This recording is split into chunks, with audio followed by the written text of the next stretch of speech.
नमस्कार, माउन्टेन संवादमा स्वागत छ। म सचिता बुढाथोकी।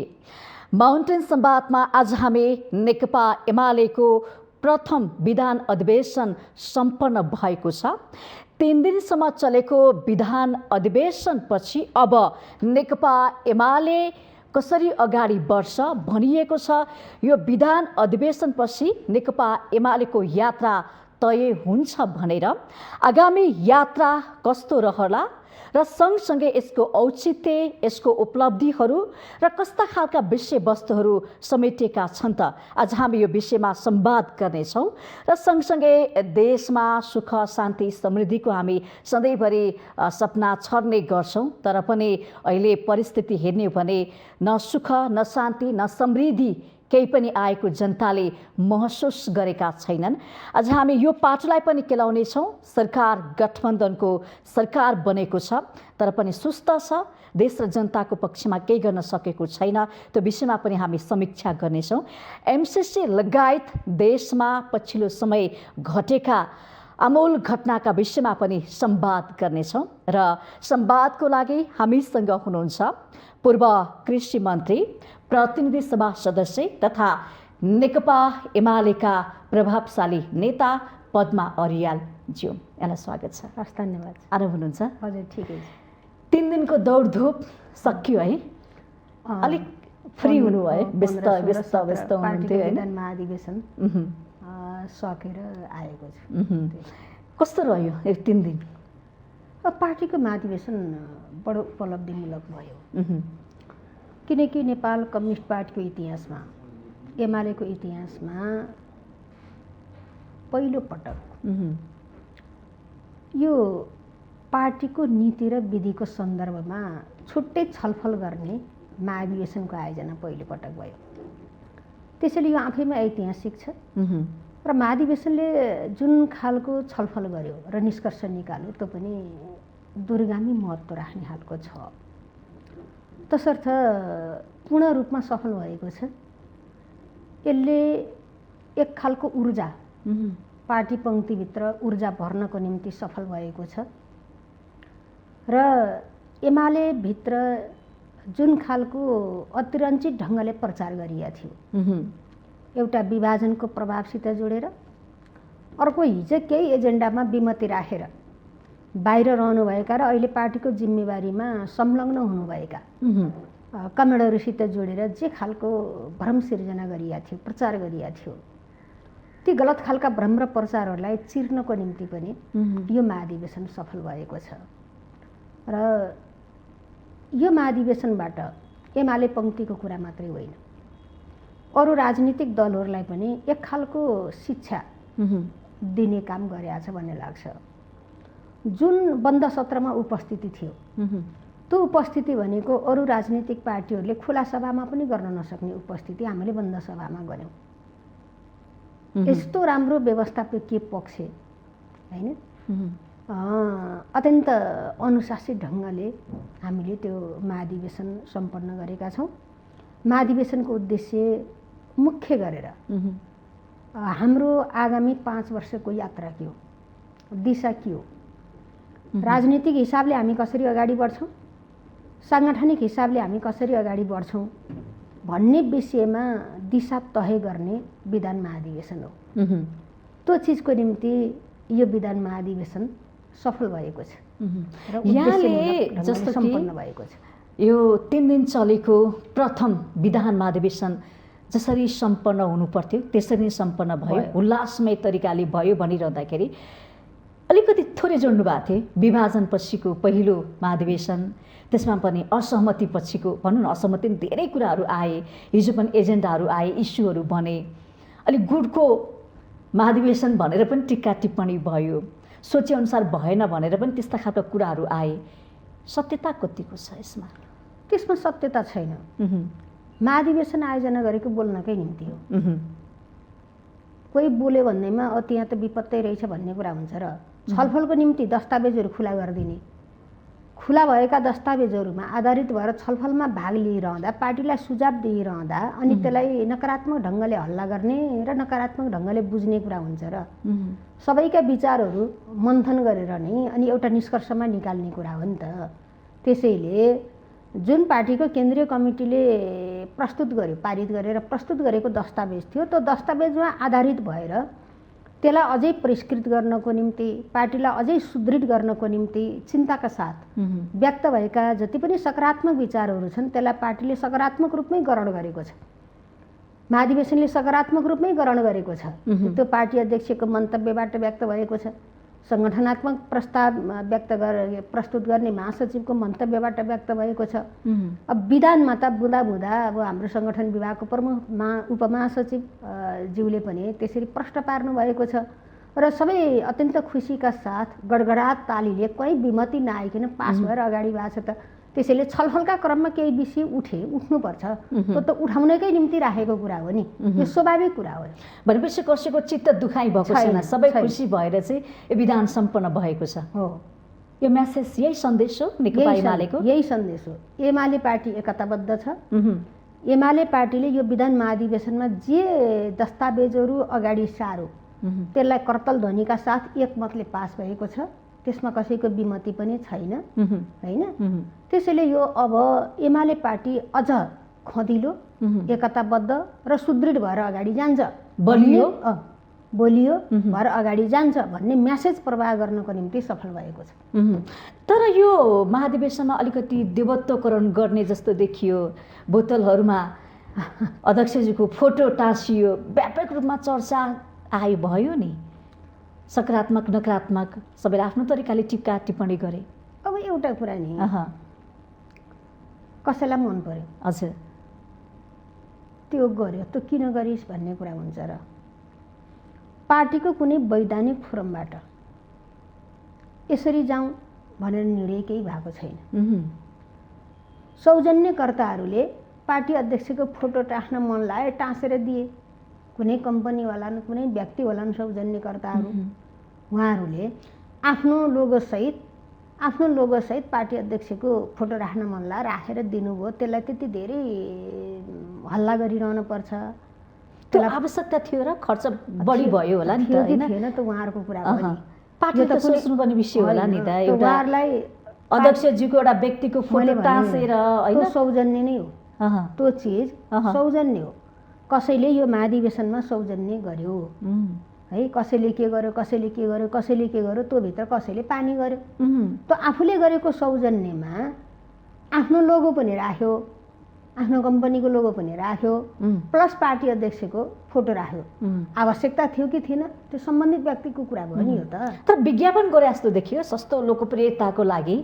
अब त्यसमा मैले व्यक्तिका कुरा भएको हुँदा त्यति धेरै नजाउँ भन्छु। कुनै अमुक कम्पनी, अमुक व्यक्तिले सौजन्य गर्यो पार्टीलाई, पानी सौजन्य गर्यो, कुरा त्यति हो। अच्छा, पानी सौजन्य गरिरहँदा त्यहाँ पार्टी अध्यक्षको उसलाई मन लाग्यो राख्यो, त्यो त्यति धेरै आपत्ति गर्न पर्ने कुरा पनि केही थिएन कि। त्यो त व्यक्तिको निजी कुरा भयो नि, संस्थाको कुरा त होइन नि त। संस्थाले पार्टी लहै चाहिँले राखेर लिएर आउनुपर्छ भन्या भए। तर पार्टीको विधि विधान सिद्धान्तको लागि चाहिँ महाधिवेशन गर्ने अनि त्यहाँ भएका गतिविधिलाई चाहिँ अनि फरक ढङ्गले हेर्न सकिन्छ र? होइन, यसो हो, तपाईँले मानिलिनुहोस् मलाई कापी दिनुभयो। अच्छा, कापी दिइरहँदा कसले दिएको भन्ने चिज पनि तपाईँले लेख्नुभयो है, त्यसको सट्टा जसलाई दिने हो उसको पनि फोटो राखिदिनु हो। त्यो त तपाईँको कुरा भयो कि। तपाईँले किन राख्नुभयो भनेर झम्टिन मिल्छ र मैले? मिल्दैन। त्यसैले त्यो व्यक्तिका सोखका कुरा हुन्छन्, होइन, चाहनाका कुरा हुन्छन्। तर आलोचना व्यापक भयो, रहरका कुरा हुन्छन्, त्यो आलोचना व्यर्थको छ, नमिठो भयो कि फेरि। होइन, आलोचना व्यर्थको किन छ भन्नु होला भने नि, कुनै पार्टीको लिडरले या कुनै पार्टीको फोरमले फोटो समेत राखेर ल्याइ भनेको भए पार्टीले गलत गर्यो है भन्ने कुरा हो। त्यो त पार्टीले गरेको चिज त होइन नि त। कुनै कम्पनीले गर, कुनै व्यक्तिले गर, उसलाई मन लाएर घर किन आपत्ति जनाउनु पर्यो? तर यो सूचना किन दिन सक्नु भएन त तपाईँहरूले जनतालाई? जनताले त अर्कै बुझ्या छन्। होइन, त्यो त हल्ला गर्नेले गर्दैछ के गर्नुहुन्छ? जनतालाई थाहा पाउने भनेको तपाईँले प्रश्न गर्नुभयो, मैले जवाफ दिएँ। अर्को कसैले प्रश्न गरेको छ, अर्को नेताले जवाफ दिएको छ। हाम्रो त यही हो नि। अनि एउटा विषयलाई व्यक्तिले राखेको भनेर पत्रकार सम्मेलन गरेर अनि ठुलो सभा जोडेर भाषण गरेर प्रश्न पार्न पर्ने त कुनै विषय नै होइन नि, कुनै गम्भीर कुरा त होइन नि। त व्यक्तिलाई मन लाए त गर्यो त, के भयो त, माया लाएर गरे पनि गर्यो होइन। मैले यसरी गरेँ भनेर व्यक्ति आफू एक्सपोज हुनको निम्ति गरे भए नि गर्यो, जे गरेर नि गर्यो, कसैले निर्देशित गरेर गरेको कुरा त होइन नि त। त्यसैले यस्ता विषयहरू धेरै ठुलो बनाउनु पर्ने जरुरी छैन। तर यस्ता विषयले चाहिँ ठाउँहरू ओगटिरहेका छन्। त्यो त केही नपाएपछि के हुन्छ भन्दा खुद्रे चिज खोजिन्छ क्या। विषय हुने नि विषयमा केन्द्रित भइन्छ, विषयमा आलोचना गरिन्छ। एमालेलाई विषयमा आलोचना गर्ने केही विषय नै छैन त। अनि त्यसपछि खुद्रा खोज्नु पर्यो के। अनि को कता फर्के त, दाँत कता भएको थियो, दाँतमा खैला थियो कि होइन, ओठ बङ्गिया थियो कि, आँखा चिम्किया थियो कि भन्ने स्टाइलका कुरा किन आउँछन् भन्दा एजेन्डा नभएपछि, आलोचना गर्ने एजेन्डा नभएपछि अनि यस्तै खुद्रा आउँछन्। त्यही हो यो, त्यसको प्रतिबिम्ब हो क्या। एजेन्डा नभएर, आलोचना गर्ने विषय नभएर खोजिएको खुद्रे चिज हो यो। तर यस्ता खालका क्रियाकलाप गर्न जरुर पनि थिएन। यहाँले भन्नु उपहार सौजन्य भन्नुभयो होला, पार्टीले गरे भएको हो यो, त पार्टीलाई भन्नुपर्ने कुरै भएन नि। सम्बन्धित सहयोगी दाता, सौजन्य दाता, उहाँले गरे भए गरेको नगरे भए हुन्थ्यो कि गरे भए हुन्थ्यो, त्यो फरक एजेन्डा हो क्या, फरक विषय हो यो। पार्टीसँग जोड्न पर्ने कुरै होइन यो। त्यसो भए यो विषयमा बस्नै नगरौँ, जरुरी नै छ। ठिकै छ। नागरिकले, जनताहरूले पनि बुझिरहनु भयो होला, तपाईँले प्रश्न पारिदिइसक्नु भएको छ। यो इस्यु एकदमै व्यापक रूपमा उठेको पनि थियो, जिज्ञासा तपाईँले मेटाइदिनु भयो, त्यसको लागि धन्यवाद। अर्को प्रश्न छ, अब 70 वर्षको उमेरको कुरा होइन, उहाँलाई अलिकति खुला भयो, अध्यक्षज्यूलाई फेरि पनि बाटो खुल्यो, उहाँको आशय फेरि पनि बन्नेछ भन्ने कुरा आएको छ। उहाँलाई नै फेरि बनाउने हो तपाईँहरूको? हो, मैले एकदम खुला कुरा गर्छु। किनकि जो आकाङ्क्षी नेताहरू हुनुहुन्थ्यो, हजुर, आकाङ्क्षी नेताहरू त आफै बाहिर हिँड्नुभयो, पार्टी छोडेर हिँड्नुभयो। त्यसैले आज मङ्सिरको महाधिवेशन हुँदैछ।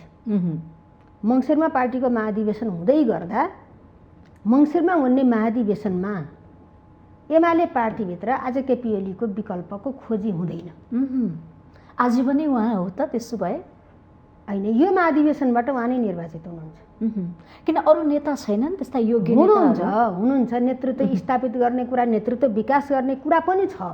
तर यो अहिले जुन विषम परिस्थितिमा, जुन विशेष परिस्थितिमा आज हामी महाधिवेशन गर्दैछौँ, यसमा नेतृत्व हस्तान्तरणको प्रसङ्गमा बहस धेरै गर्न सकिँदैन। त्यसपछि त जानै पर्छ नि। त्यसको निम्ति नै नेतृत्व हस्तान्तरण प्रक्रियालाई सहज बनाउनकै निम्ति आजका विधानले पनि त्यो प्रबन्ध गरेर आएको छ नि त। त्यो प्रक्रिया हो, सहज प्रक्रिया हो कि। हजुर हजुर। तर उहाँसँग टक्कर दिन्छु भन्ने अरू नेताहरू पनि फाटाफुट्टा निस्किनु भएको छ, अध्यक्षमा म नै उठ्छु भनेर होइन? त्यो त स्वाभाविक हो, त्यो पाइन्छ, चाहना राख्न पाइन्छ। महाधिवेशनका प्रतिनिधि जतिले म हुन्छु भन्न त पाइयो नि त, त्यहाँ निर्वाचित भएर आइसकेपछि। तर परिणाम के हुन्छ, रिजल्ट के हुन्छ भन्दा रिजल्ट मैले जे भने त्यही हुन्छ। भने उहाँ नै दोहोरिने सम्भावना धेरै छ। चाहेको नि उहाँलाई नै हो। त्यसो भए दोस्रो महाधिवेशनले निर्वाचित गर्छ।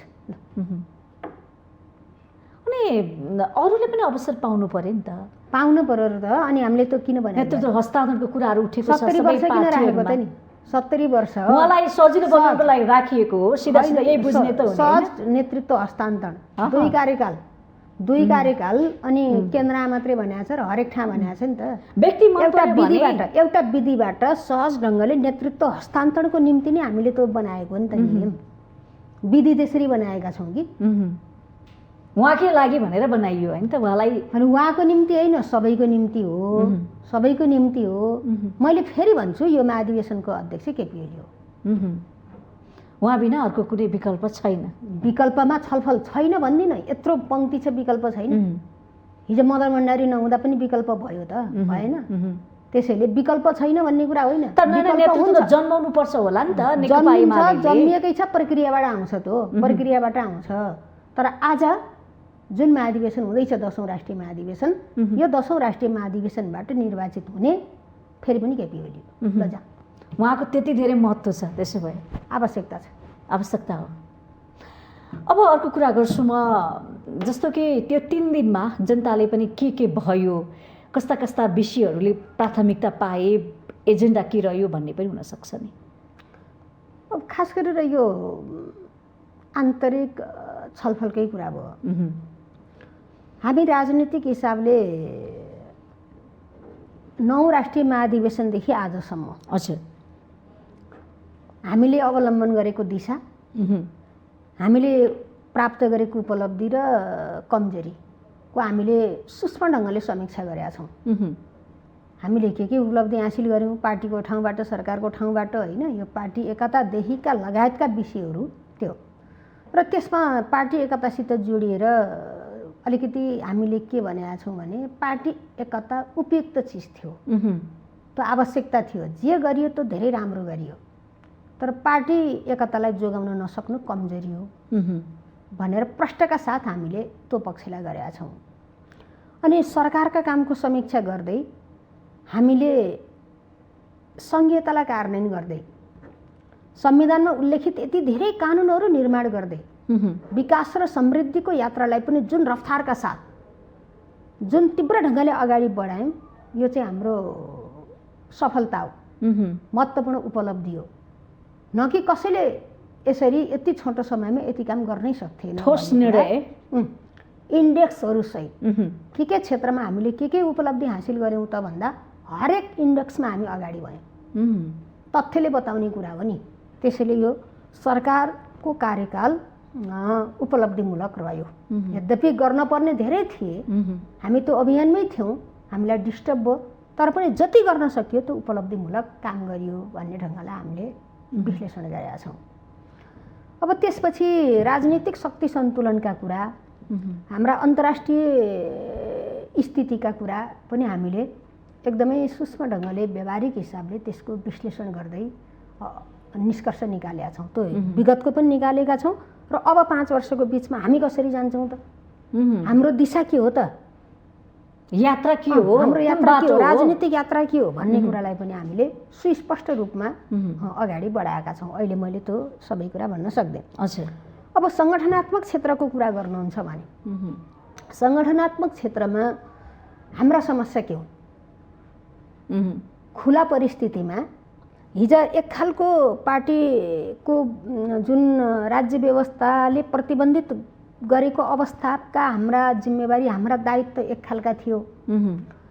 खुला परिस्थितिमा अनि पार्टीभित्रै लोकतान्त्रिक अभ्यास गरिरहेको बेलामा हामीले पार्टीभित्रको लोकतान्त्रिकरणलाई पनि महत्त्वका साथ उठाएका छौँ नि। त्यो गरिरहेको सन्दर्भमा हाम्रा सङ्गठनका क्षेत्रका समस्याहरू के हुन्, हामीले कस्ता कस्ता समस्याहरू भोग्न परिरहेको छ भनेर हामीभित्र हुर्किँदै गरेका विकृति विसङ्गतिहरू, यो वा त्यो नामका विकृति विसङ्गतिहरूको पनि हामीले सूक्ष्म ढङ्गले विश्लेषण गरेका छौँ। हजुर, र अब त्यसबाट पार पाउनको निम्ति, त्यसबाट मुक्त हुनको निम्ति हामी कसरी अगाडि बढ्ने त भन्दै सङ्गठन क्षेत्रका हाम्रा समस्याको पहिचान र त्यसको निराकरण, अब हामी यो ढङ्गले अगाडि जान्छौँ भनेर 1 2 3 4 को हिसाबले हामीले त्यसलाई सूत्रबद्ध गरेर अगाडि बढेका छौँ। अनि तेस्रो कुरा भनेको संरचना, पार्टीको संरचना, हाम्रो ढाँचा। हजुर, अब कस्तो हुने त? हामी त सङ्घीयतामा गएका छौँ। त्यसैले हिजो 9 राष्ट्रिय महाधिवेशनबाट विधान पारित भइरहँदा पार्टीको एक खालका संरचना थिए भने आज 10औं राष्ट्रिय महाधिवेशनमा आउँदाखेरि अब हामीले राज्यको जे शासकीय स्वरूप छ त्यो अनुसारका हाम्रा संरचनाहरू बन्नु जरुरी छ। जस्तै हिजो अञ्चल कमिटी थिए भने अब प्रदेश कमिटी हुने भयो। त्यस्तै हिजो धेरै गाउँ कमिटीहरू थियो, पालिका कमिटीहरूमा रूपान्तरित भए, होइन? त्यो हिसाबले हामीले अब हाम्रो संरचनाको सङ्घीयता अनुसार हाम्रो संरचनाहरू निर्माण गर्ने र त्यसलाई सुचारू गर्ने विषयमा पनि हामीले स्पष्टताका साथ भनेका छौँ। अनि त्यसपछि त्यही भित्र रहेर पार्टीका कमिटी सङ्ख्या कति हुन्छन्, यो बिचमा त यस्तो भद्दा भयो नि त। हामीले हिजो एक खालको अभ्यास गऱ्यौँ अनि पार्टी एकता भयो। पार्टी एकता भएपछि दुईतिरका कमिटी मर्ज भए, दुईतिरका कमिटी मर्ज भएपछि एकदम भद्दा स्टाइलका भए, सुहाएन, भद्दा स्टाइलका भए, न त्यो छलफल चल्छ। हामीले पार्टी कमिटी बैठक भनेर बेला ठुल्ठुलो भेला हुने क्या, भेला स्टाइलका बैठक भए। त्यसले विषयवस्तुमा घनीभूत ढङ्गले छलफल गर्ने, निष्कर्ष निकाल्ने र कार्यक्षेत्रमा त्यो ढङ्गले जाने कुरामा त प्रतिकूलता सिर्जना भयो। त्यो भइसकेपछि हामीले सङ्गठनको अब हाम्रो सङ्ख्या के हुन्छ त भन्ने सम्मको कुरा पनि पहिले हामी नियमावलीमा बोल्थ्यौँ, तर अहिले अब छिटो एक्सनमा जानु छ। यो बिचमा त हाम्रो काम हुन सकेन। अब हामीले छोटो समयमा धेरै सङ्गठनको क्षेत्रको काम गर्नु छ भनेपछि विधानमा नै हाम्रा कमिटीका सङ्ख्या समेत यकिन गरेर, पदाधिकारीका सङ्ख्या समेत यकिन गरेर हामी अगाडि बढेर एउटा ढाँचाको कुरा, अर्को साङ्गठनिक सिद्धान्तको कुरा, अर्को राजनीतिक कुरा, यी विषयहरूलाई हामीले एक हिसाबको दिशा तय गरेर 5 वर्षको हामी यो जनता फकाउने ललिपप त होइन नि कतै। होइन, त्यो त हाम्रो सङ्गठनको क्षेत्रमा हामी कसरी अगाडि बढ्छौँ, राजनीतिक हिसाबले हामी कसरी अगाडि बढ्छौँ भन्ने कुरा बडो सूक्ष्म ढङ्गले अगाडि बढाएको छौँ। तपाईँहरू सत्तामा रहँदाखेरि त औँला उठाएन त जनताले, काम गर्न सकेनौँ खोइ भनेर?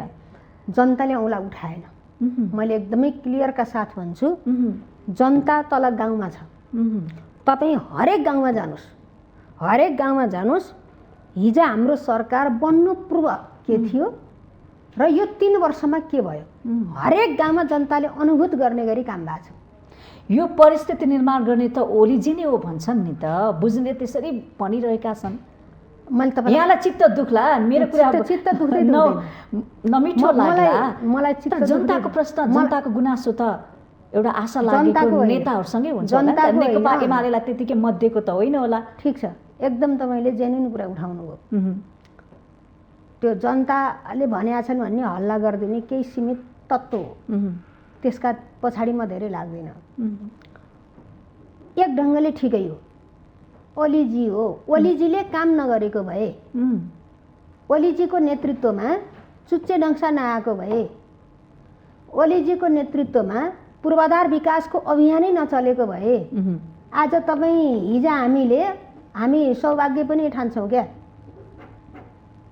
जुन 3 दिनको सम्मेलन हामीले गरेर आयौँ, अच्छा, त्यो हल कसैले परिकल्पना गरेका थियो? त्यस्ता खालका हल 10 वर्षमा बनेका छैन, सुरु भएका 10 वर्षमा बनेका छैन। हामीले यति छिटै तत्कालीन प्रधानमन्त्री केपी ओलीले शिलान्यास गरेर उहाँले नै उद्घाटन गर्नुभएको छ। कति छोटो समयमा हेर्न जानुहोस् त। जनताको आवश्यकता त ठुलो हल होइन होला नि त। ग्यास, बास, कपास, रोजगार, शिक्षा, स्वास्थ्य त्यो होला नि त। त्यो पनि आउँछु म, रफ्तारको कुरा गर्दैछु। हजुर, त्यति छिटो फास्ट ट्र्याकको कुरा गरे के मैले। त्यो बन्न 10 वर्ष 20 वर्ष लागेका पनि छन्, तर त्यति छिटो गऱ्यौँ के कसैको दिमागमा त थिएन नि। राजधानी जनता खान नपाएर छटपटी रहेका छन् अनि बिल्डिङ बनाएर त्यो समस्याको समाधान हुन्छ त। समस्या के हो भन्ने कुरा त अध्ययन गर्नु पर्यो नि त, पहिचान गर्नु पर्यो। आधारभूत आवश्यकतामा पनि आउँछु म, आधारभूत आवश्यकतामा पनि आउँछु। मैले पूर्वाधारको चर्चा गरिरहँदा हजुर इक्जाम्पलको निम्ति कसैको दिमागमा थियो, कसैले परिकल्पना गरेको थियो यति छिटो भयो। कसैले परिकल्पना गरेको थियो यही राजधानीमा म यहीँबाट बोलिरहेको हुँदा यो धराहरा बन्छ कसैले भनेको थियो त्यति छिटो? कसैले त्यो अरू दरबार हाई स्कुल रानी पोखरीहरूको परिकल्पना गरेको थियो? मैले यहाँ देखिने चिज, आँखाले देखेका चिज भनिदिएको। तपाईँ काठमाडौँको रिङ रोडहरू हेर्नुहोस् त, 3 वर्ष अगाडि र आज हेर्नुहोस्, करिडोर हेर्नुहोस्, काठमाडौँ कस्तो थियो हिजो। होइन, विकास गर्नु राम्रो म भन्छु जनता विचार नै आउँछु कि म आधारभूत कुरा नै आउँछु। विकास पनि हो नि, एउटा भएको चर्चा गर्दा त्यो त ठिकै थियो भयो त नि, अर्को खै भनेर भएन नि त। चर्चा त सबै पक्षको हुन्छ नि। काठमाडौँका यी करिडोरहरू कसैले परिकल्पना गरेका थियो? हिजोको 3 वर्ष अगाडिको काठमाडौँ हेर्नु त कस्तो थियो? 3 वर्षको अगाडिको काठमाडौँ र आजको काठमाडौँ हेरौँ न कस्तो छ। अनि त्यसको केमा परिवर्तन भयो भनिदिनुहोस् त। 3 वर्षको अगाडिको काठमाडौँ र भौतिक पूर्वाधारै हेर्नुहोस् न, भौतिक पूर्वाधारै हेर्नुहोस्। तपाईँ रिङ रोड हेर्नुहोस्, तपाईँ करिडोर हेर्नुहोस्। मुख्य कुरो सडक हो कि होइन काठमाडौँको? च्यालेन्ज हो कि होइन भन्नुहोस् त। तर उब्केका छन्, क्वालिटी छैन, त्यो त ठेक्दारको कुरा, सरकारको पानी पर्दाखेरि अनि धुलामै हुन्छ, धुलो उड्छ। अनि ठेकदारले काम कमजोर गरेर अनि उक्किन्छ, त्यसको जवाफदेही फेरि केपी ओली बन्न हुन्छ। अबको सरकारले गर्यो भने त जमाना जिम्मेवार त उहाँले लिनु पर्यो नि त। 3 वर्षमा सुखी नेपाली संविधान नेपाली अहिलेको सरकारले हजुर जीवनकालसम्म नउक्किने बनायो भने त, देखायो भने त विकास कसरी हुँदो रहेछ, गुणस्तरीय विकास कस्तो हो भन्ने कुरो देखाइदियो भने त, एउटा गरेर देखायो भने त। हामीले त त्यो भनेको छ क्या, टिप्पणी मात्रै हो।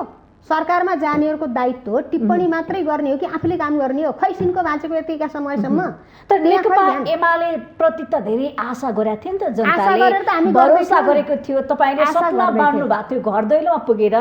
एकदम ठिक कुरा हो, आशा बाँडेका थियौँ। त्यही आशा, जनताको हामीप्रति भरोसा पनि थियो, विश्वास पनि थियो। त्यसलाई धर्मराउन नदिने गरी नै स्पिडमा काम त भइरहेको थियो नि। अब बिचमा डिस्टर्ब भयो त, डिस्टर्ब भएको जिम्मा हामी लिन्छौँ। अब आउनेले गर्नु पर्यो नि।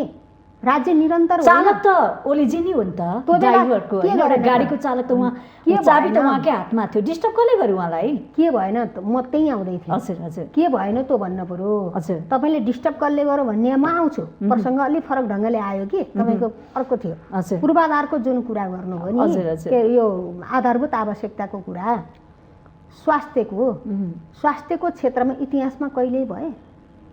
ल भन्नुहोस् त। कोभिडको सुरु हुँदाको हालत के थियो? हजुर, पहिलो ल्याब टेस्ट कहाँ गरे? सम्झिनु भएको छ? नेपालमा गरे हो। पहिलो जुन कोभिडको सङ्क्रमित हो त्यसको ल्याब टेस्ट गर्न हामीले विदेश लगेको हो कि होइन? अनि त्यहाँबाट आज हामी कहाँ पुग्यौँ? त्यो ओलीले नगरेर कसले गरेको त? ओली सरकारले गरे होइन, आज सरकारले गरेको त्यो काम। अरू खोप निर्माण गर्ने मुलुकमा बरु खोप पाएन मान्छेले, त्यति छिटो नेपालमा खोप ल्याएर सुरु। हाम्रा कानुन कस्ता छन्? त्यस्ता हाम्रा प्रक्रियागत जटिलताका बिचमा पनि विकसित भनिएका, हामीभन्दा विकसित मुलुक भनिएकाहरूले नलगाएको खोप हामीले सुरु गरे होइन। तर नेकपा एमाले विरुद्ध लागेका सडकमा भएका प्रदर्शन नाराबाजी त तपाईँले सुन्नुभयो होला नि त? सीमित मान्छेलाई लगाइयो नि त, हामीले देखाएको छ नि। को कस्ता मान्छे थिए नाराबाजी देख्नु भएन? नाराबाजी कस्ता मान्छे थिए? पूर्व न्यायाधीश होइन, जनता होइन, ती नागरिक होइन, नागरिक नागरिक होलान्। कुनै पार्टीको छाप बोकेर आएका मान्छे होइनन् तिनीहरू, कुनै पार्टीका झन्डा बोकेर आएका मान्छे होइनन्। हरेक कुरा डिस्टर्ब गर्ने एउटा पोजिटिभ सन्देश जान्छ कि भनेपछि त्यसलाई नेगेटिभतिर लैजानको निम्ति त्यो ढङ्गले प्रयत्न भएका होइनन्। त्यसैले कसैका दिमागमा थियो एक वार्ड एक स्वास्थ्य चौकी, कसैका दिमागमा थियो म त स्वास्थ्य राज्य मन्त्री भएर आएको मान्छे हो नि। अनि हेर्नुहोस् त, नीति कार्यक्रम डेटा हेर्नुहोस् त, कसको पालामा भएको छ? हामीले गरे होइन। अनि एक पार्टीका एक अस्पताल हिजै बनाए कि हुन्थ्यो, किन नबनाएको त नि हिजो सरकारले? यो जनताको स्वास्थ्यप्रति संवेदनशील भएर होइन, जनताको स्वास्थ्यमा पहुँच स्थापित गर्नको निम्ति भयो होइन। वृद्धहरूलाई आरक्षण अस्पतालमा कसले बनाए? हामी आएर बनाएको होइन। अनि मातृत्वको संरक्षण गर्ने हिसाबले त्यस्तो कार्यक्रमहरू निःशुल्क गर्ने, नियमित रूपमा मातृत्व उसको प्रजनन स्वास्थ्य परीक्षण गर्ने कुरा गर्ने कसले ल्याएको? हामीले ल्याएको होइन। तपाईहरु सबै बनाउनुहुन्छ, जनताको पहुँचमा किन पुग्दैन?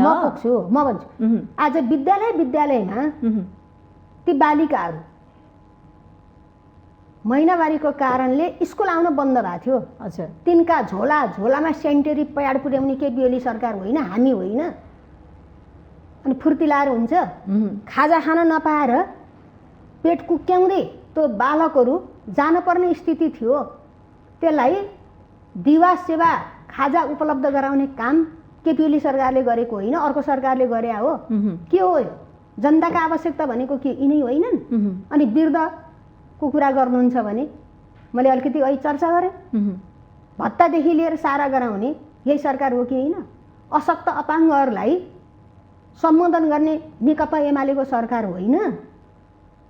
तर पनि किन त नेकपा एमालेको सरकार मन पराएन नि त? सबै काम गर्ने यही सरकार हो भन्नुहुन्छ। मन किन पराएनन्? कसले पराएन?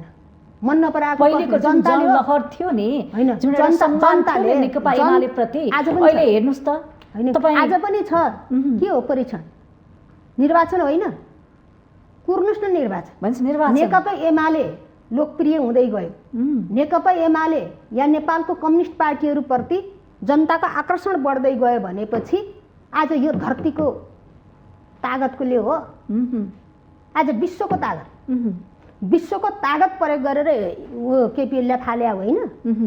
तपाईँ यहाँको शेरबहादुर, यहाँको प्रचण्ड, यहाँको माधव नेपाल मात्रै छ भन्ने ठान्नु भएको छ। रहस्यका पर्दाहरू खुल्दै जान्छन्, रहस्यका पर्दाहरू खुल्दै जान्छन्। त्यसैले अगाडि तपाईँको प्रश्न मैले यहाँ जोड्न चाहन्छु। तपाईँले के भन्नुभएको थियो नि, यो केपीओलीको कारणले भयो नि भन्नु। जनताले प्रश्न यही कुरा राखेका छन्, प्रश्न गरेका छन्। नक्सा जारी नगरेको भए, केपीओलीको नेतृत्वमा चुच्चे नक्सा जारी हामीले नगरेको भए आज एमाले सरकारबाट बाहिरिन पर्दै पर्थेन, म ठोकेर भन्छु। सबै राजनीतिक दलले समर्थन दिएर अनि यति धेरै काम नगरेको भए हामी हट्न पर्दै पर्थेन। अहिलेको सरकार जस्तै चले अब हामीलाई हटाउन कोही आउँथ्यो, घुच्याउन कोही आउँथ्यो, किनभने हाम्रा प्रतिस्पर्धीहरू काममा प्रतिस्पर्धा गर्ने होइन, साथीभाइले प्रतिस्पर्धा गरे। स्वस्थ प्रतिस्पर्धामा उहाँहरू विश्वास गर्नुहुन्न, काममा विश्वास गर्नुहुन्न।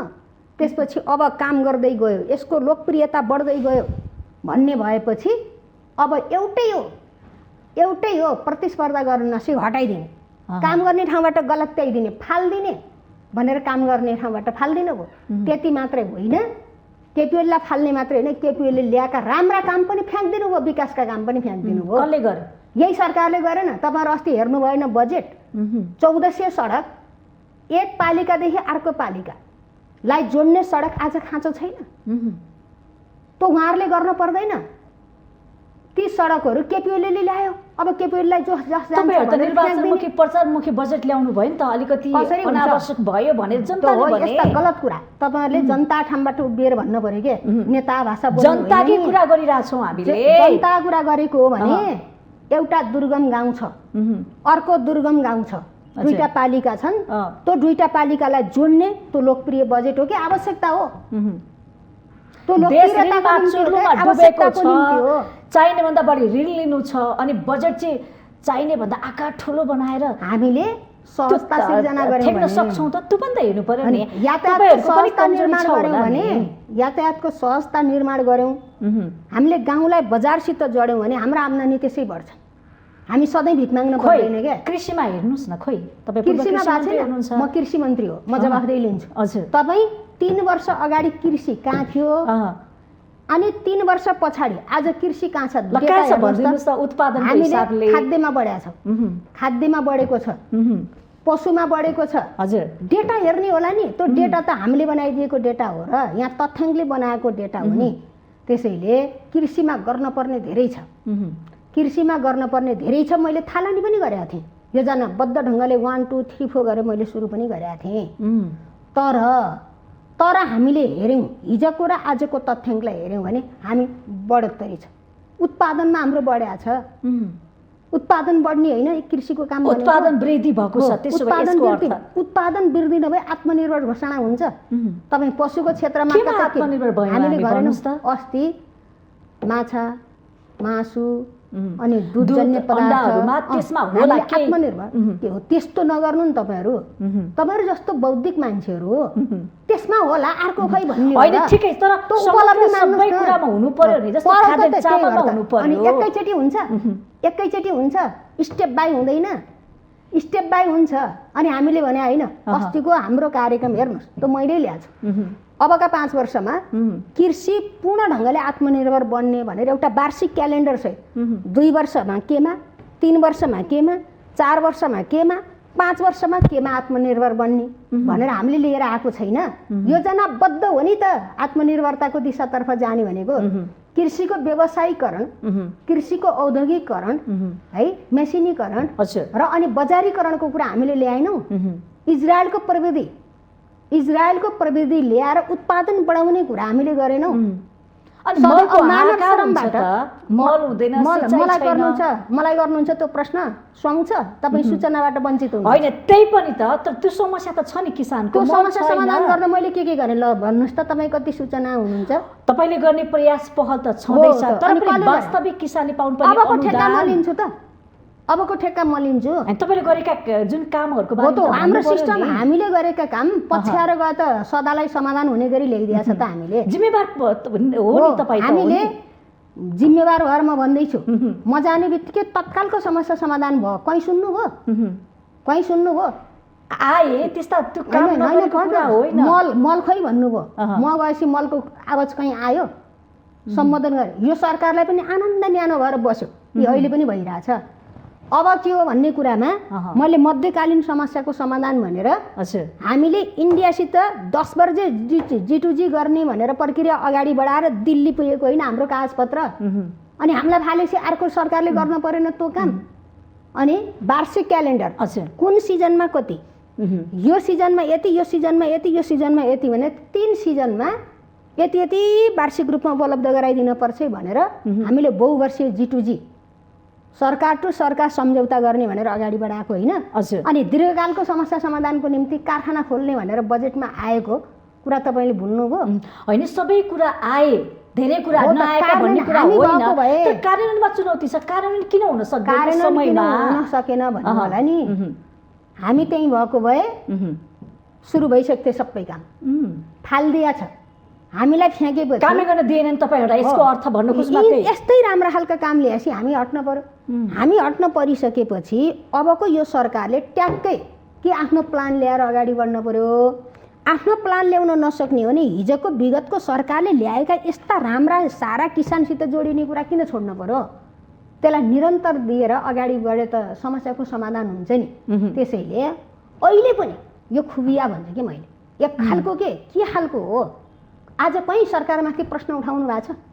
हामी त खबरदारी गरेका छौँ। सरकारले एमसीसी कुरा जुन लटपट कुरा गरे त्यो कुरामा पनि त्यो कुरा पनि होइन, खोपको कुरा पनि हामीले उठाएका छौँ। जनताको रोजगारको कुरा, उद्योगको कुरा, पर्यटन, कृषि उद्योग सबै कुरामा त हामीले बहस गरिरहेका छौँ नि। त्यही भएर अहिले राज्यमा जो छ, राज्यबाट मुक्त भइसकेकातिर फेरि फर्केर खबरदारी गरिरहँदा राज्य सञ्चालकहरू उदासीन हुन्छन्। खबरदारी राज्यलाई गर्नुहोस्, राज्य सञ्चालकलाई गर्नुहोस्। हामीले मिडियाको धर्ममा बसेर गरेका छौँ, सिद्धार्थ के भन्छ, राजमार्गबाट पालिकालाई जोडाइदिने, एक पालिकाबाट अर्को पालिकालाई जोडाइदिने, त्यस्तो गाउँको पूर्वाधार विकासको महत्त्वपूर्ण कुरा, विकासको आधार भनेको यातायात होइन गाउँको, त्यस्ता महत्त्वपूर्ण कुरा सरकारले फाल्दा त मुहा पानी हालेर बसे होइन। मिडिया कहीँ बोल्या सुनेको छैन मैले त। होइन, मिडिया बोल्या छ, तपाईँहरूले चाहिँ नसुन्नु भयो होला होइन। त्यसमा गलत हामीले कस्तो भने नेकपा एमालेसँग धेरै अपेक्षा चाहना इच्छा थियो र थियो, आशा थियो। तपाईँले पनि धेरै कुराहरू बाँड्नु भएको थियो होइन, गर्छ भन्ने भरोसा थियो। तर अन्ततः विभिन्न खालका भनौँ न आन्तरिक सङ्घर्ष, विभिन्न विवाद भएर तपाईँहरू विभाजित पनि हुनुभयो। दुःखदको कुरा त्यो पनि छ। अब नेकपा फेरि बलियो हुँदैछ हो यो एकतापछि, यो विधानपछि तपाईँ देखिरहनु भएको छ। हल्ला गर्नेहरूले हल्ला गरिरहेछन् होइन, हल्ला गर्नेहरूले हल्ला गरेछन्। एमालेलाई कमजोर बनाउनको निम्ति दुनियाँको तागत प्रयोग गरे। यहाँको मात्रै हो, बाहिर एमाले फुटाउन दुनियाँको तागत प्रयोग भएको छ। म ठोकेरै भन्छु नि, यहाँको शक्तिले मात्रै, इभन माधव नेपालले मात्रै पार्टी फुट्या हो। तर विभाजन जुन रूपको गराउन खोजिएको थियो त्यो रोकियो। जुन रूपको विभाजन गराउने कोसिस भएको थियो त्यो सुरुमै ढुङ्गा लागिहाल्यो। त्यसपछि केही मान्छेहरू बाहिर जानुभएको छ। हामी त उहाँहरू पनि फर्किनुपर्छ। कमजोरी भयो, उहाँले गल्ती गर्नुभयो, त्यसबाट छिट्टै जहाँ पुग्नु भएको छ त्यहाँबाट रिटर्न भएर पार्टीमा आएर जिम्मेवारी लिनुहोस्। आजका दिनमा पनि भनेको छ, कुनै पूर्वाग्रह राखेको छैन, कुनै पूर्वाग्रह नचाहिने तत्त्वले चलायो। तपाईँहरू त्यसको गोटी बन्नुभयो, मतियारा बन, आउनुहोस्, फर्किनुहोस्। यसले नेपालको कम्युनिस्ट आन्दोलनलाई ठुलो धोका हुन्छ र तपाईँलाई माफी दिँदैन है, इतिहासले माफी दिँदैन हामीले भनेका छौँ र फर्के हुन्छ। सबैलाई त्यही भनेको छ, कहीँ पूर्वाग्रह छैन। अब जहाँसम्म एमाले फुटाएर अब एमाले सकियो भनेको छ, दिनका दिन देशभरि एउटा न एउटा कार्यक्रममा मान्छे प्रवेश गरिरहेछ। आकर्षण बढिरहेछ। आकर्षण नभई, विश्वास नभई कोही आउँछ भने कि हेर्नुहोस् त, हिजोकै कुरा हेर्नु न, त्यस्ता ठुल्ठुला आफूले पार्टी चलाएर बसेका प्रमुखहरू यो पार्टीमा त्यसै आउँछन्। यो पार्टीको भविष्य नदेखिकन, यो पार्टीको सम्भावना नदेखिकन, यो पार्टीले गर्छ भन्ने विश्वास नभइकन त्यो तहका मान्छे यो पार्टी आउँछन्। सांसदै मात्रै हेरेर गएको भए त काङ्ग्रेसले पनि त दिन्थ्यो होला नि, सांसद दिन्थेन, त्यो माओवादीले पनि दिन्थ्यो होला नि, टिकट दिन्थेन। सांसद मात्रै खोजेर आएका त होइनन् नि। भविष्य हेरेर, काम हेरेर यसले गर्छ भन्ने विश्वासका साथ आएका हुन् नि। त्यसैले यस्तो त हरेक ठाउँमा पार्टी प्रवेशको लहर जतिखेर पार्टी फुट्यो, जुन रूपमा फुट्यो नि हामी असर गरेको छैन। हामी आँसुका धारा झारिरहेको थियौँ। हामीलाई सान्त्वना दिँदै, हामीलाई उत्साहित बनाउँदै हाम्रा गाउँठाउँमा मान्छेहरू हाम्रा पछाडि लाएर अबिर लगाइदियो भन्न आएका थिए। त्यसले हामीलाई शक्ति प्रदान भएको छ। आँसु एउटा शक्तिको रूपमा उदायो। त्यसरी एमाले प्रतिको आकर्षण घटेकै छैन, बढिरहेछ। एमालेलाई कमजोर बनाउनको निम्ति अझै के प्रयोग हुन्छ हामीले त्यो पनि बुझिया छौँ। सबैको त्यही छ, यसलाई कमजोर नबनाई हामी माथि जानै सक्दैनौँ। प्रतिस्पर्धाको आँटै छैन क्या, काममा प्रतिस्पर्धा गर्ने आँटै छैन। त्यसपछि तहस नहस पार्दै भनेपछि कुनै पनि पार्टीले प्रतिस्पर्धा गर्न सक्दैन नेकपा एमालेसँग, त्यो शक्ति प्रतिस्पर्धा छैन। हो भने आफूलाई खाने बाघले अर्कोलाई खाने बाघले आफूलाई पनि खान्छ भन्ने ठान्नुपर्छ। पर्छ पर्दैन? अर्कोलाई खाने बाघले आफूलाई नि खान्छ भन्ने ठान्न पर्छ पर्दैन? तपाईँलाई खानेले मलाई नि खान्छ, मलाई खानेले तपाईँलाई नि खान्छ। यदि प्रतिस्पर्धामा विश्वास थियो भने आज रातारात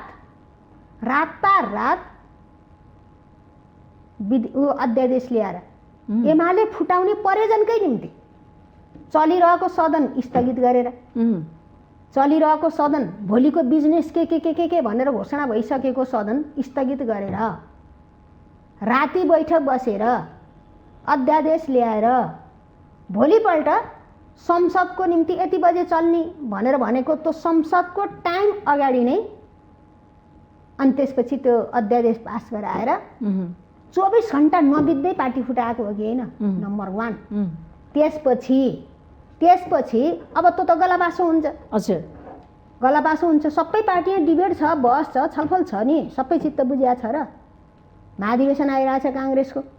त्यही चित्त बुझेन भने आफ्नै केही मान्छे फेरि त्यही अध्यादेशका आधारमा फुट्छन् भनेर अनि फेरि हेर्नुहोस् त खारिज गरियो। अध्यादेश खारेज गर्न अध्यादेशै चाहिन्न, कानुनै चाहिन्न ल भन्नुहोस् त। तर सुरुवात त ओलीजीले गर्नुभयो हो नि त। धेरै आकाश जमिनको फरक कुरा हो क्या, आकाश जमिनको फरकको कुरा हो।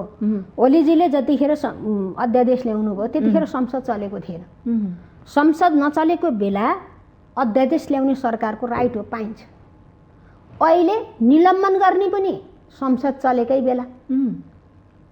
कानुनलाई काट्न कानुनै चाहिन्न भनेको क्या होइन। ओलीजीले गरेको चाहिँ सबै ठिक, अरूले गरेको चाहिँ होइन नि। मैले ठिक र बेठिक भनेकै छैन क्या। संविधानको कानुन धारा सबै कुरा होला नि। टाउका गनेर तँलाई कति भयो हुन्छ, कतिजना कति पुग्यो, के गरिदिउँ भन्ने सोधनी पुछनीका साथ मलाई यति प्रतिशत भयो हुन्छ भनेर ल्याएको हो के। गलतलाई गलत भन्न सक्नुहोस् न, गलतलाई गलत भन्न सक्नुहोस्। संसद नचलेको बेला एउटा कुरा हो, संसद विघटन गर्दैपछि कसरी संसद होइन संसदमै ल्याए भइगयो नि त। 165 उहाँहरूको मत थियो, त्यहाँबाट त पास त हुन्थ्यो नि त उहाँहरूले चाहेको कुरा। अहिले केही रोकिन्छ र काङ्ग्रेसले चाहेको कुरा?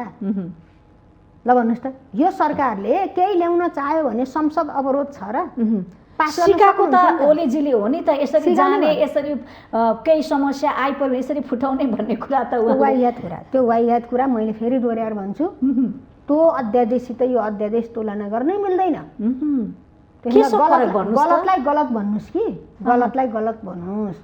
गलतलाई गलत भनियो भने हामीले त भनेका छौँ। ठिक छ, तपाईँले पनि भन्न सक्नु पर्यो के भने ल भन्नु। तपाईँका नेताहरूले गलत गर्नुभयो भने त मेरो नेता यहाँ गलत भयो भने तपाईँले करेक्सन मजाले सकिन्छ। हामीले सक्नु कुरा गर्नु पर्यो, खबरदारी गर्नु पर्यो।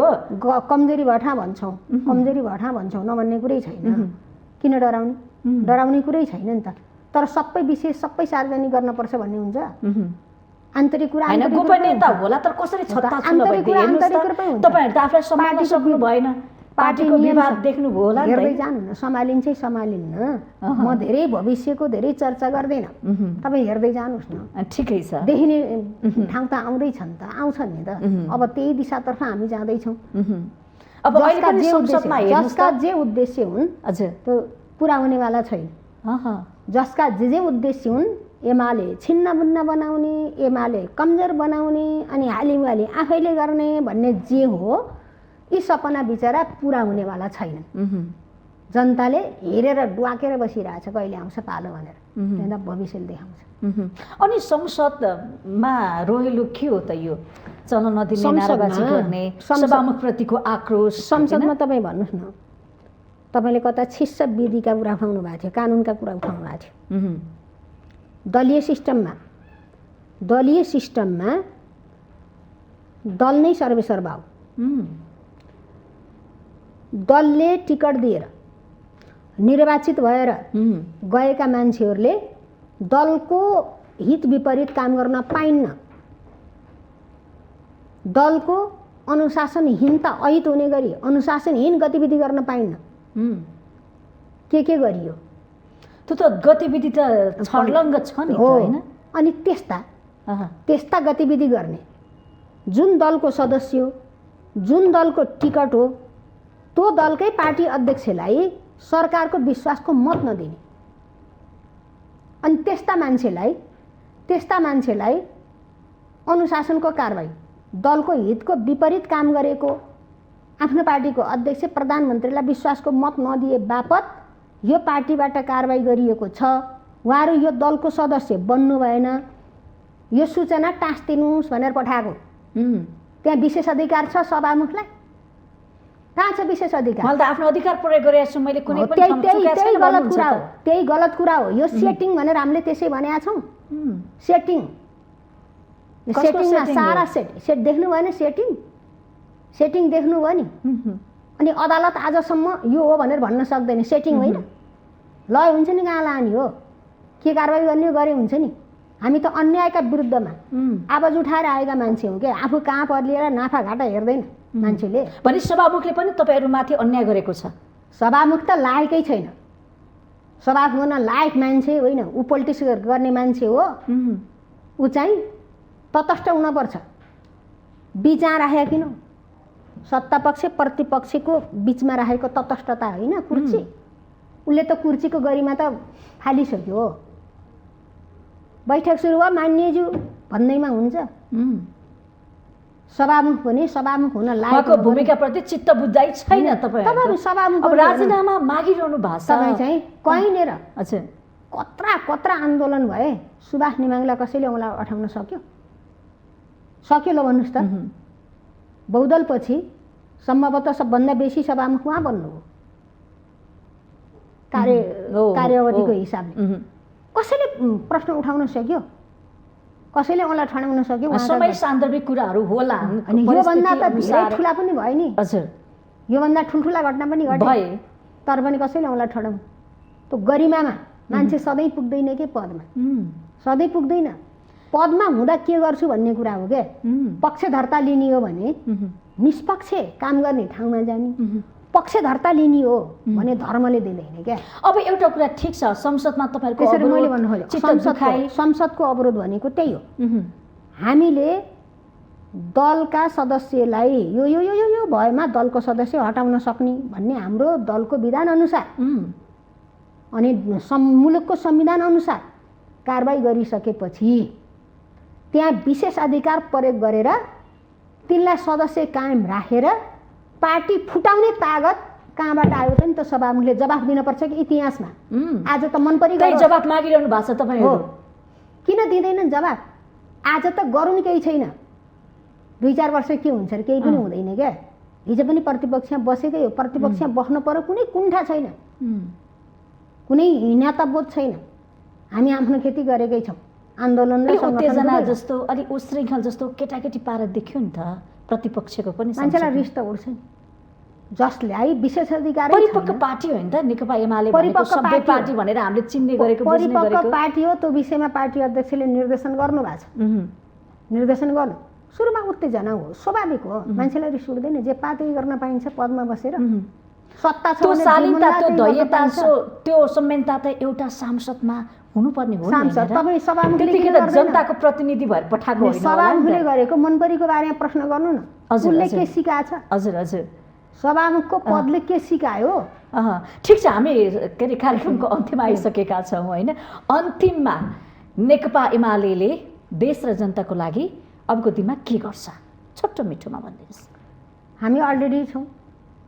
देश र जनतालाई सर्वोपरि ठानेर, छातीमा टाँसेर, शिरमा राखेर हामी जनताको बिचमा जे बोलेका छौँ, हाम्रा प्रतिबद्धता छन्।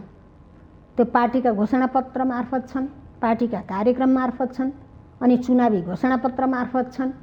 यी हाम्रा प्रतिबद्धता छन् र हामीले थालनी गरेका कतिपय अधुरा कामहरू पनि छन्। यसले एमाले कसरी जान्छ? राष्ट्रियताका सन्दर्भमा एमालेको पहिचान के हो? क्लियरै छ। कहीँ दुविधा छ जस्तो मलाई लाग्दैन। देखिएकै छ, दुनियाँले भोगेकै छ, कसैले सकेका छैन। आज त्यही तुइन काटेर नेपाली नागरिक मर्ला यो सरकार के भएको भने सोध्न सक्दैन, मैले सोध्न मिल्दैन भन्छ। यति लाचार सरकार। ठिक छ, गठबन्धन सरकारको अनि त त्यो यो सरकारले स्थिति त्यो हाम्रो सरकारले यो भूमि हाम्रो हो भनेर नक्सा जारी गर्यो। अनि यो सरकार त जमिन फिर्ता गर्न पर्यो, कुटनीतिक पहल गरौँ भन्दैन। यो समस्या हो। आज छोडिदियो भयो नि, हामी ल्याउँछौँ त भनेकै छ नि जमिन कुटनीतिक पहलबाट। देशमा सुख र शान्ति समृद्धि चाहिँ अब नेकपा एमाले ल्याउने भयो है। एमाले के गर्छ भन्ने कुरा देखिया छ। हरेक कार्यक्रमबाट सामाजिक सुरक्षाका कार्यक्रमहरू होइन, विकास पूर्वाधारका क्षेत्रका कामहरू, राष्ट्रियताका क्षेत्रका कामहरू, मानव विकास सूचकाङ्कहरू, त्यसपछि दिगो विकास लक्ष्यमा हामीले अगाडि सारेका कार्यक्रमहरूबाट एमाले कसरी अगाडि बढ्छ, एमाले जनतालाई कहाँ पुर्याउन चाहन्छ, जनताको पार्टी एमाले बन्छ। त्यसो बन्छ 100%। जनताको पक्षमा हामीले जतिको काम कसैले गरेको। समयको लागि यहाँलाई धेरै धेरै धन्यवाद। हजुर, आज हामीले कार्यक्रम माउन्टेन संवादमा पद्मा अर्यालज्यूलाई निम्ति आएका थियौँ। कार्यक्रमबाट म पनि बिदा हुन्छु। माउन्टेन टेलिभिजन HD हेर्दै गर्नुहोला। नमस्ते।